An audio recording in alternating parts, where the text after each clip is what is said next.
I never thought I would be the guy who got cheated on. My name is Jake, and I had what I thought was a decent life. I've been married to my wife, Carly, for about 5 years.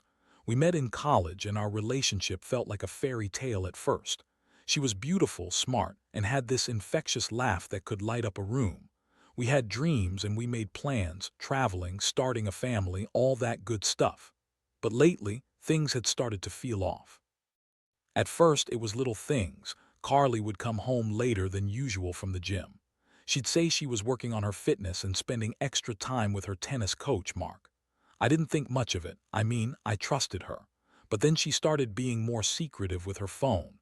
She'd get texts and quickly put it away whenever I walked into the room. That was the first sign that something wasn't right, but I brushed it aside. Maybe I was just being paranoid. One day, while cleaning up around the house, I found a receipt for a fancy restaurant. It was dated for a night when she claimed to be out with her girlfriends. I didn't say anything at first, but stuffed it deep down in my mind. A week later, I was at the tennis courts, picking up my rackets after a quick hit with friends, and I noticed Carly and Mark together. They were too close. I know what it looks like when someone is flirting, and the way they were laughing and whispering to each other felt wrong. It gnawed at me, but I still hesitated to confront her. Fast forward a couple of days, and I accidentally stumbled upon her text messages while trying to borrow her charger. Her phone was unlocked. She never locked it. I should have left it alone, but curiosity got the better of me. I read a few messages and my stomach dropped. "Can't wait to see you again," and "last night was amazing" jumped out at me like daggers. A mix of rage and betrayal surged through me. I felt like my world was crumbling. That night I confronted Carly. We were sitting in the living room and the atmosphere felt heavy. "Carly, we need to talk," I said, trying to keep my voice steady. She looked up and I could see that she already knew. "What about?" she replied, feigning ignorance. "About Mark," I said, my heart racing. "What's going on between you two?" She hesitated, her eyes darting for an escape, and then the lies started pouring out. "Jake, you're being ridiculous. He's just a coach. We're working on my serve." I could feel my anger boiling. "Is that why you're texting him about last night?" Her face turned pale, and for a second I thought she would come clean, but instead she got defensive. "You're twisting my words. You never trust me." That night was a whirlwind of emotions: anger, despair, confusion. I felt like I had been punched in the gut. I couldn't sleep, couldn't eat. Carly's excuses echoed in my mind like a broken record. I felt betrayed by someone I thought I knew inside and out. The woman I loved was lying to me, and it hurt more than I could ever articulate. In the days that followed, I tried to process everything. I went from rage to sadness to a strange acceptance of the situation. I thought about what I wanted. Did I want to work things out? Did I want to forgive her? But deep down, I knew I couldn't stay in a marriage built on deceit. That's when it hit me. I needed to take control of my life again. I had always been an average tennis player, just someone who enjoyed the game. But now, I decided to channel my pain into something productive. I wanted to become better, not just for me, but as a way to show Carly that I didn't need her to define who I was. So I made a plan. I would train hard, become a pro-level player, and dominate the court without her. This was going to be my revenge. I didn't need to hate Carly. I just needed to rise above the mess she created. It was time for me to rediscover my passion for tennis and turn my pain into something powerful. Little did Carly know, the best was yet to come. This was just the beginning of my journey. As I dove into training, I quickly realized that this wasn't just about tennis. It was a form of therapy. The exhilarating rush of hitting the ball, the sweat pouring down my back, and the sound of the racket striking the ball were all distractions from the pain of betrayal. I started waking up early to hit the courts before work, practicing my serves and working on my footwork. I signed up for lessons with an old coach, someone who had once taken me under his wing. He was an expert in technique and strategy, and I felt that if I wanted to compete at a higher level, I needed to learn everything I could. The first time I stepped onto the court with Coach Mike, I felt a mix of excitement and nerves. "Jake, you've got to forget everything you think you know about the game. We're going to rebuild your skills from the ground up," he said, his eyes intense and focused. It was exactly what I needed, a fresh start. As we worked together, I poured my heart and soul into every practice session. I spent hours perfecting my serve, fine-tuning my backhand, and building my stamina. The more I trained, the more I felt a sense of purpose returning to my life. I wasn't just the guy whose wife cheated on him. I was becoming a competitor. I also started entering local tournaments, slowly climbing the ranks. At first, I was just doing it for the thrill, but as I began winning matches, I felt a rush of confidence. Each victory was a small act of defiance against the pain Carly had caused me. I'd win a match, and then I'd laugh to myself, thinking about how she'd never seen me play like this before. Meanwhile, Carly had no idea what was brewing. She was still in her world, texting Mark, and pretending everything was normal while I was transforming myself into someone new. I'd get texts from her asking why I was always busy, and I'd respond with vague excuses about training. I wasn't ready to confront her yet. I needed to solidify my own path first. One day, after a particularly grueling training session, I got a call from my coach.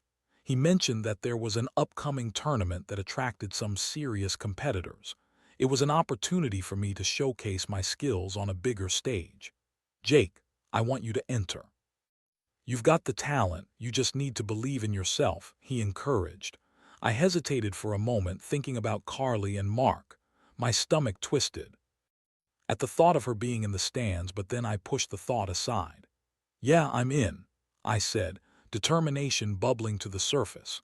As I prepared for the tournament, each practice felt more intense, each drill was executed with more precision. I could feel the adrenaline coursing through me as the days turned into weeks. I was training harder than I'd ever trained in my life, fueled by the fire of betrayal. I wanted to be the best, not just for myself but to show Carly what she was missing out on. On the day of the tournament, I arrived at the venue feeling a mix of nerves and excitement. I could see the other competitors warming up, and the atmosphere crackled with energy. As I stepped onto the court for my first match, I glanced around and caught a glimpse of Carly sitting in the stands with some friends. She looked different, almost anxious. I swallowed hard, but instead of feeling anger, I felt a rush of adrenaline. I was here to play, to win. This was my moment. The whistle blew and the match began. I could hear the cheers and murmurs from the crowd. But all I focused on was the ball and the rhythm of my movements. Each point I scored felt like a victory, not just against my opponent, but against the hurt I had been carrying. I played like a man possessed, and with each game, I progressed further into the tournament. I could see Carly's expression change from casual interest to surprise as I maneuvered my way through tougher opponents. It was surreal. I was no longer just the betrayed husband. I was a player in my own right, and I was winning. The energy in the court was electrifying, and my confidence soared with each passing set. By the time I reached the finals, I was riding a wave of momentum. I could feel the crowd rooting for me, and I thrived on it. I looked up at Carly, who was now sitting on the edge of her seat, her eyes wide. I knew she was witnessing a transformation she hadn't anticipated. When the final point was scored and the match ended, I stood there, heart racing, arms raised in victory. I had done it. I had just claimed my first tournament title, and with it, a piece of my dignity restored. I glanced over at Carly again, and for the first time I saw a flicker of realization in her eyes. This was only the beginning. I had taken the first step in reclaiming my life. I had turned my pain into power, and I was just getting started. But as the adrenaline coursed through my veins, I knew I had to decide what would happen next. Would I tell Carly? Would I confront her about the affair now that I was on top? The choice loomed over me, heavy and charged with potential consequences. I could already feel the tide turning. I just had to figure out how to navigate the waters ahead. As I stood there, basking in the afterglow of my victory, I felt a rush of emotions. I had just achieved something significant, something that had been born from the ashes of betrayal. Winning the tournament felt like reclaiming a part of myself that Carly had unknowingly tried to take away. But now, as I soaked in the applause and cheers, my mind drifted back to her, sitting in the stands watching me. I could see the shock on her face, the disbelief that this was me, the same guy who had been floundering just a few months ago. I felt a surge of empowerment, but I also felt the weight of the decision I had to make. Should I confront her? Should I finally lay it all out? Or should I let my success speak for itself? After the match ended, I was flooded with congratulations and high fives from fellow competitors and spectators. Coach Mike was practically bursting with pride, his face glowing with excitement as he patted me on the back. "You did it, Jake. You played like a champion." But as the celebration continued, I couldn't shake off the feeling that I had unfinished business. I scanned the crowd, finally locking eyes with Carly. She was still sitting there, a mix of awe and confusion etched across her face. I made my way through the throng, trying to keep my composure even as my heart raced. "Hey, Carly," I said, my voice steady despite the whirlwind inside me. "Enjoy the show." She looked up at me, the facade of confidence slipping for a moment. I, I didn't know you could play like that," she stammered, her words laced with an unsteady mix of admiration and guilt. "Yeah, well, things have changed," I replied, keeping my tone neutral. "I've been training hard. I needed something to focus on." "I can see that," she whispered, a hint of regret creeping into her expression. "I'm really proud of you, Jake, proud." It stung to hear those words from her, especially after everything that had happened. "Proud of what, Carly?" I asked, my voice rising slightly. "Proud of the way you've been treating me? Or proud of the way you've been treating Mark?" Her face fell as her eyes widened in shock. "What do you mean?" she asked incredulously, almost pleading for me to backtrack. I took a deep breath, gathering my thoughts. This was the moment I had been waiting for, the confrontation I had rehearsed in my mind countless times. "I mean, I know about you too. The texts, the late nights, the lies. You think I wouldn't find out?" She opened her mouth to speak, but the words didn't come. I could see the wheels turning in her mind as she tried to formulate a response. "Jake, no, I cut her off, not wanting to hear any more excuses. "I don't want to hear any of your bullshit right now. I've been working hard to become someone better, and you've been off having fun with someone else." The hurt in her eyes was palpable, and for a moment I felt a flicker of sympathy. But then I remembered all the nights spent alone, the lies and the trust that had been shattered. "I don't know what you think this is," I continued, my voice steady but firm. "But I'm not going to just sit here and let you pretend like everything is fine. The way you've been acting is unacceptable." She looked down at her feet, the reality of the situation hitting her. "I never meant to hurt you," she said softly, her voice barely above a whisper. "Then why did you?" I shot back, my anger bubbling to the surface again. "Why did you choose to betray me? Was I not enough?" Carly's eyes filled with tears as she looked up at me. "I was confused, Jake. I thought I wanted more excitement in my life. He's charming and thrilling. And I thought it was just a phase." "Excitement," I echoed incredulously. "And what about our life together, the plans we made? You threw that all away for a quick thrill." "I messed up," she cried, her voice breaking. "I didn't want to hurt you. I thought I could keep it separate, and then it spiraled out of control. I'm sorry, I really am." Her apology felt hollow, as if she was only saying what she thought I wanted to hear. My heart ached, but I couldn't allow myself to be swayed by her tears. "Sorry doesn't cut it, Carly. You were my wife and you cheated on me.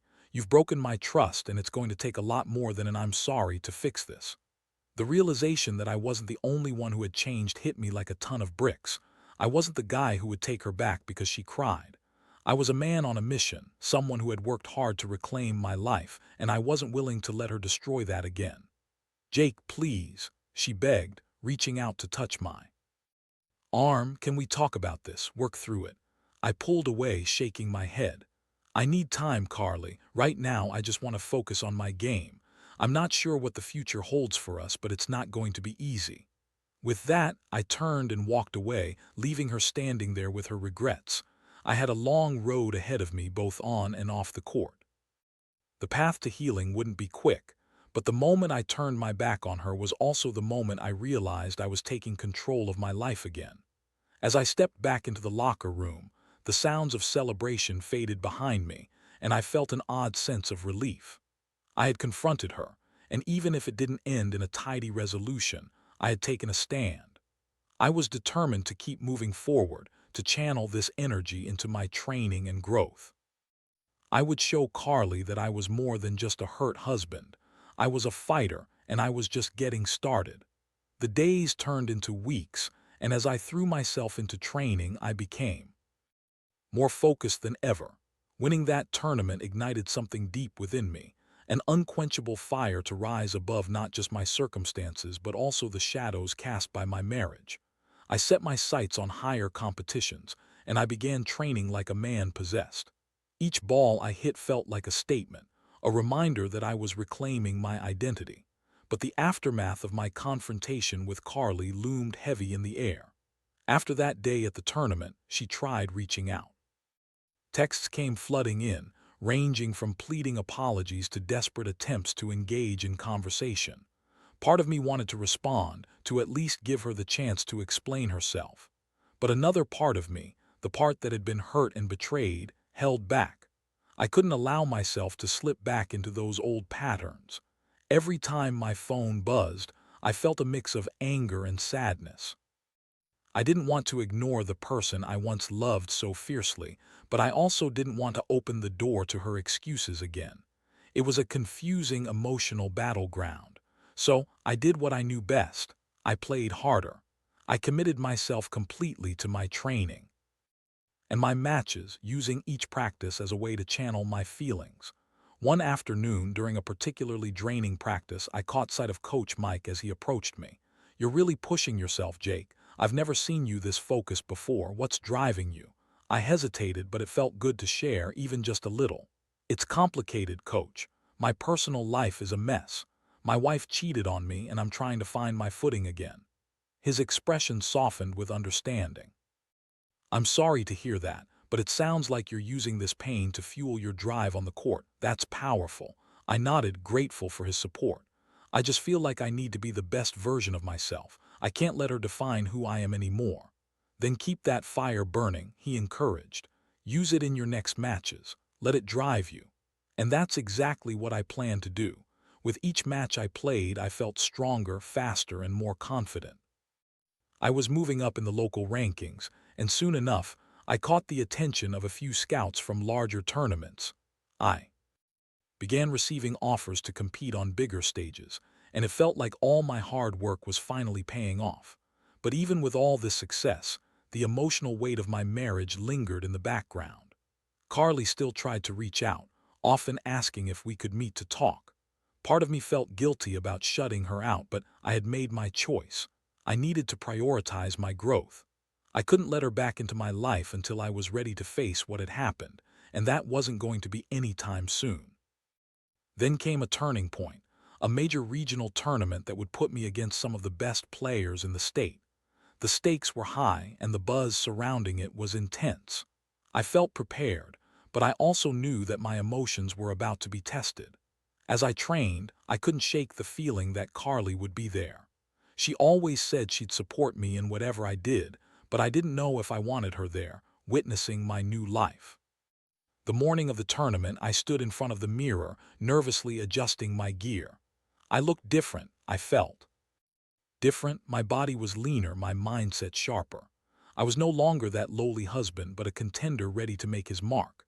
Still, I felt a twinge of anxiety. What if Carly showed up? As I arrived at the venue, that anxiety turned to dread when I saw her sitting in the stands, chatting with some friends. She looked radiant, hair pulled back, wearing a bright outfit that stood out against the crowd. Our eyes met for a split second, and I felt a rush of emotions flood me. Anger, sadness, and an unexpected longing. But I quickly turned away, refocusing on my warm-up routine. I had a job to do. The tournament began, and I played one match after another, each victory fueling my momentum. I was in the zone, completely immersed in the game. But between sets, I couldn't help but glance toward the stands, where Carly sat with her friends, her expressions shifting from joy to concern as she watched me battle it out on the court. With each match I won, I felt her gaze heavy upon me. As I reached the finals, I felt an electric energy in the air. The crowd was buzzing, filled with cheers and excitement. I was one match away from winning my biggest tournament yet. I had never felt this kind of adrenaline before, and in that moment I realized that all my training had led to this. Stepping onto the court for the final match, I took a moment to gather myself.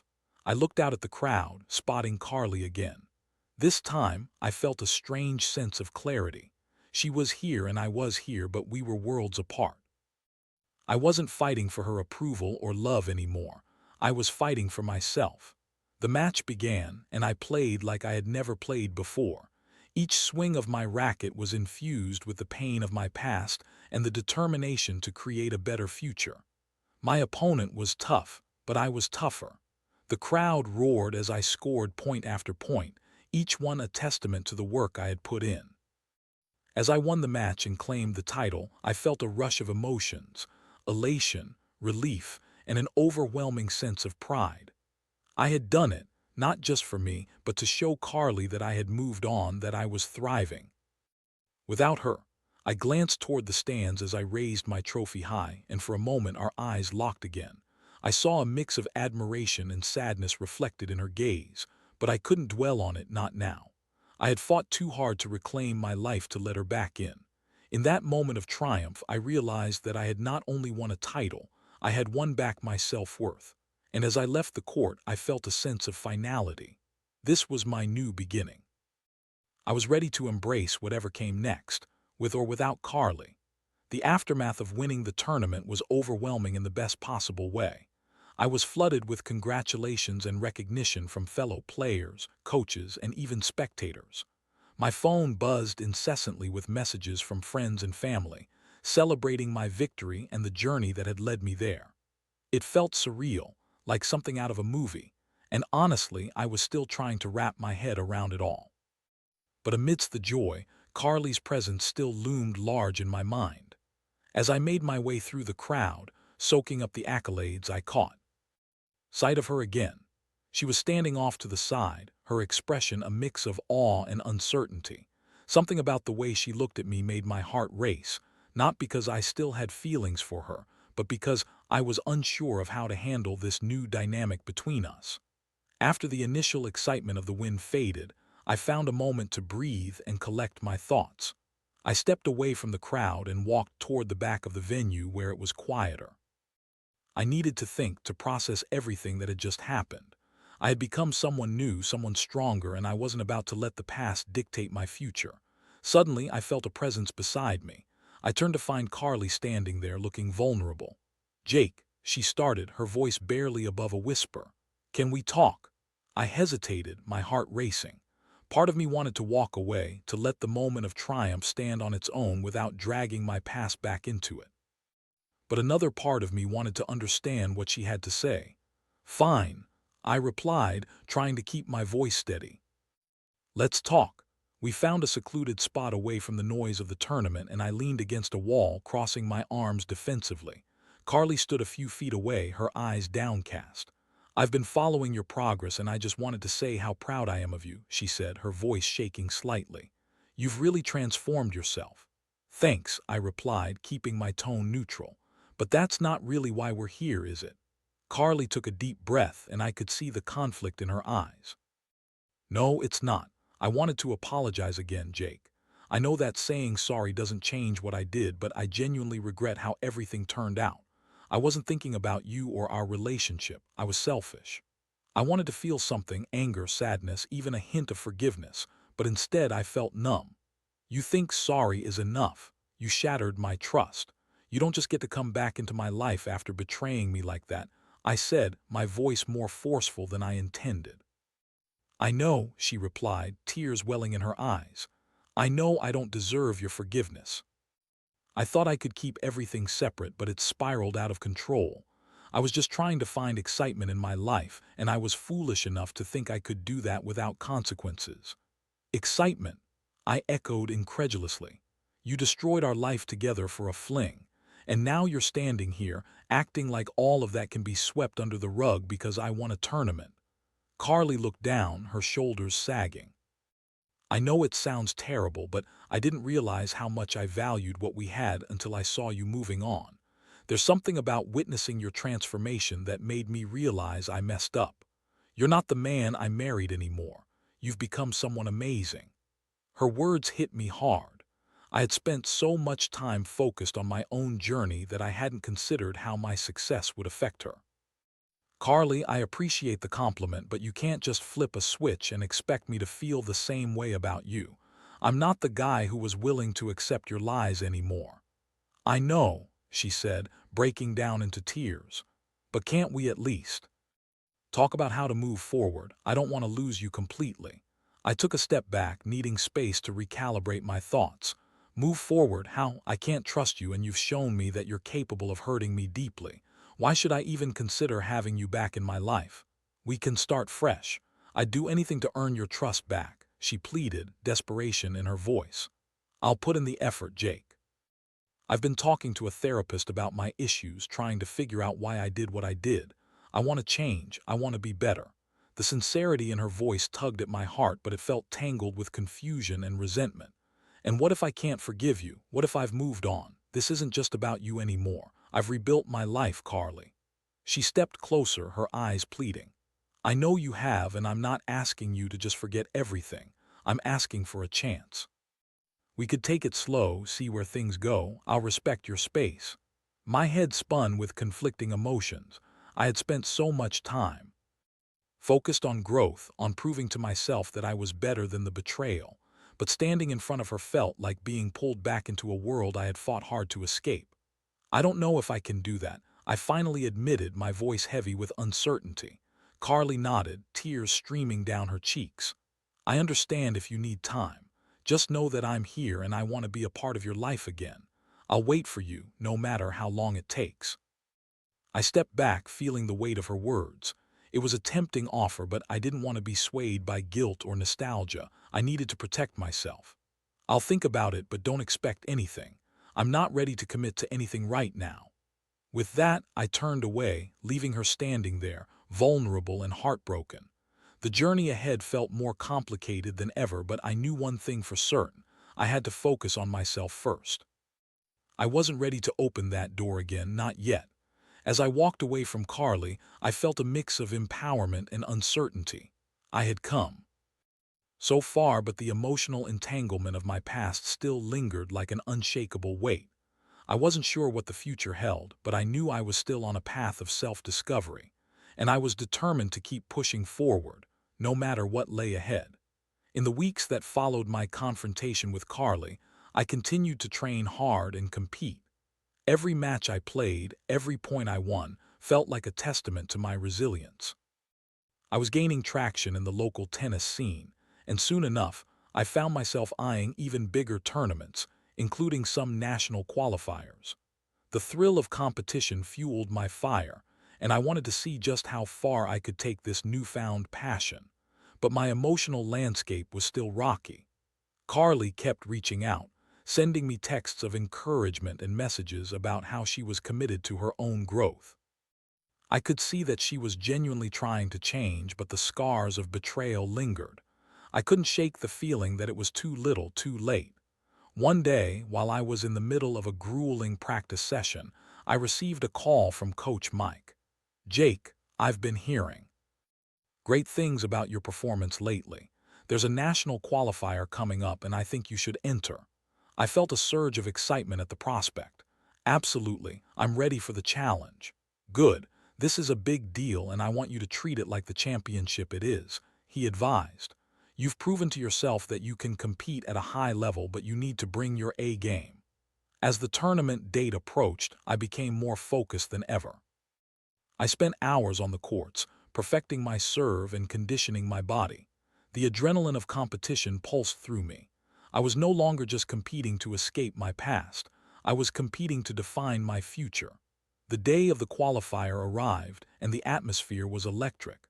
I could feel the anticipation in the air as I stepped onto the court for my first match. The crowd was larger than I had anticipated, and the stakes felt higher. I glanced around, searching for familiar faces, and my heart skipped a beat when I spotted Carly in the stands, watching intently. The match began and I found my rhythm quickly. Each serve, each volley propelled me forward, and I felt the energy from the crowd surging through me. With each round I advanced, I became more attuned to the game, more aware of my capabilities. I was no longer just playing to prove something to Carly, I was playing for me. By the time I reached the finals, the pressure was palpable. The match was fierce and competitive, but I could feel the confidence surging through me. I focused on every point, every rally, and before long I found myself on the brink of victory.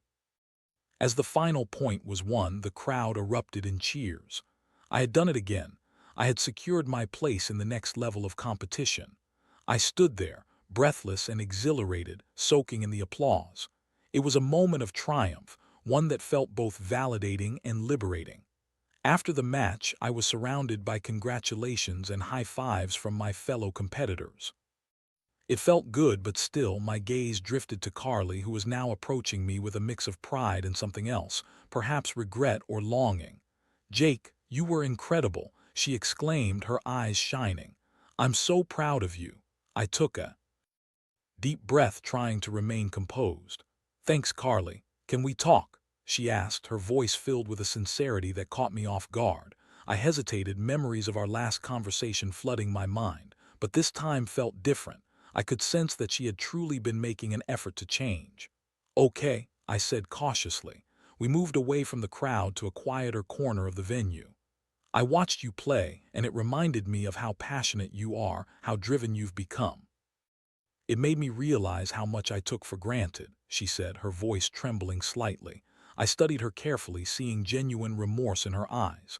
"Carly, I've worked hard to get to this place. It hasn't been easy, and I can't pretend that everything is forgotten." "I understand. I don't expect you to," she replied, biting her lip.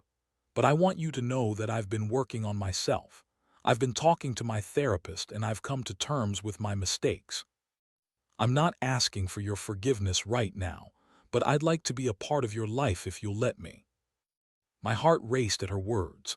I had spent so long focused on my own healing and growth that the idea of letting Carly back into my life felt almost foreign.